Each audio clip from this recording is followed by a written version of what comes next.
diplomatikong representasyon ng ASEAN. Inatasan ng ASEAN Charter ang bawat kasaping bansa na magkaroon ng permanenteng kinatawan sa ASEAN bilang ambasador na nakabase sa Jakarta. Tungkulin ng Committee of Permanent Representative CPR na sumuportahan ang gawain ng ASEAN Community Councils at ASEAN Sectoral Material Bodies at makipag-ugnayan sa pangangasiwa ng mga permanenteng kinatawan ang pakikipagtulungan sa mga panlabas na pakikipag-ugnayan ng bansa. Ugnayan panlabas ng Asya. Ang ASEAN Dialogue partners ay ang mga bansa o samahan kung saan nakikipag-ugnayan ang ASEAN. Ang sumusunod ang kasalukuyan 10. Ang samahan Australia, Canada, China, Ryupan, Union, India, Hapon, New Zealand, South America, Russia, at Estados Unidos. Ang ASEAN ay gumagawa ng mga kasunduan para sa malayang kalakalan.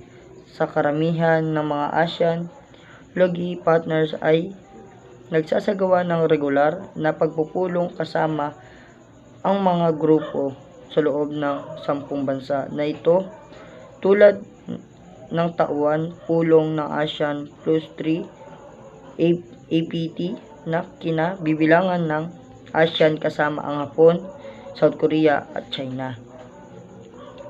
Ito ay nagsimula noong 1997 bilang pagtutulungang pang-ekonomiya sa pagitan ng mga kasapi ng ASEAN kasama ang 3 pang bansa sa Asya. ASEAN Regional Forum.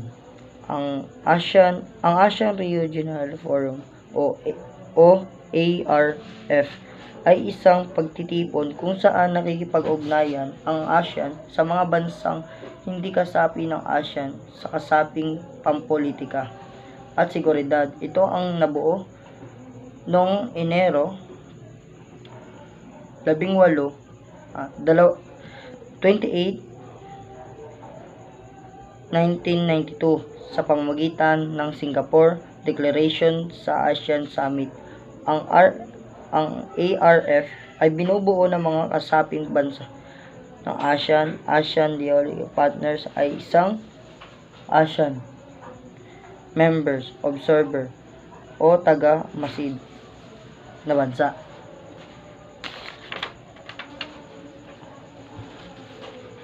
Tagumpay ng ASEAN sa pagkamit ng kaunlaran at kapayapaan sa region mula sa pagtatatag ng ASEAN noong 1967. Ito ay nagtagumpay sa ilayong pagsusulong ng kapayapaan, katatagan at kaunlaran sa rehiyon sa pamamagitan ng pagpapatupad ng mga adyada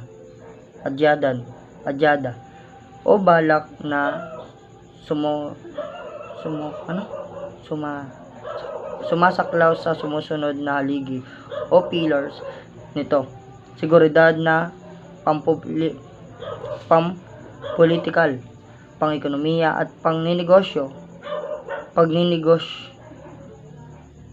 kultural. Ang mga ito ay isinasakatuparan ng ASEAN sa pamamagitan ng pagpapatupad ng mga sumusunod na deklarasyon. Declaration of the Zone of Peace, Declaration on the Zone of Peace, Freedom, and Neutrality.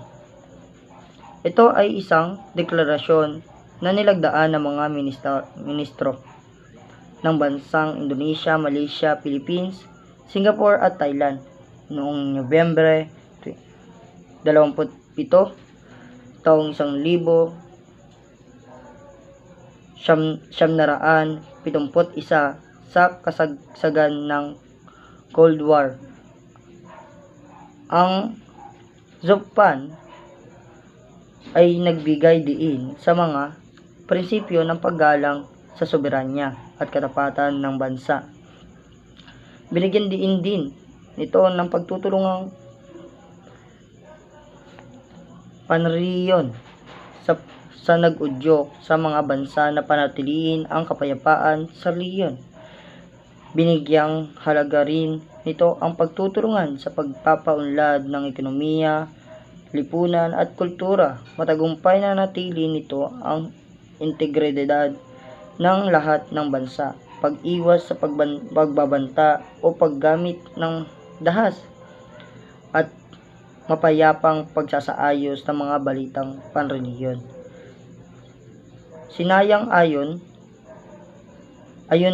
Sinang-ayunan din ng deklarasyong ito ang neutralisasyon ng Timog Silangang Asya. Sa deklarasyon ito, naniniwala ang mga bansa sa Timog Silangang Asya na ito ang tamang oras para sa pagtutulungan ng pagpapahayag ng pagiging malaya sa rehiyon mula sa kahit na anumang anyo ng pakipagtulungan ng mga maimpluwensya at malakas na kapangyarihan. Declaration of Asian Concord. Ang Declaration of Asian Concord ay isang formal na deklarasyon na may layong itaguyod ang kapayapaan, kaunlaran at kapakanan ng mga mamamayan ng mga kasapi ng bansa ng samahan.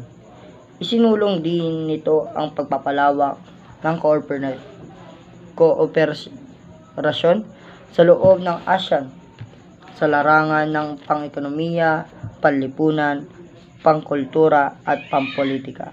Nabuo ang deklarasyong ito ang sumusunod ng programa politikal.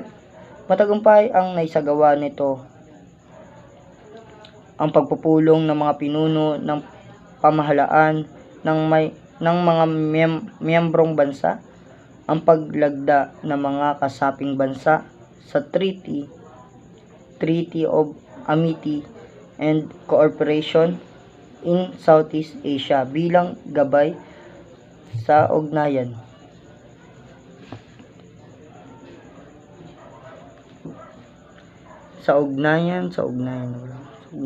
Panloob o interstate relations ay pinagtibay ng ugnayan ng mga bansang kasapi.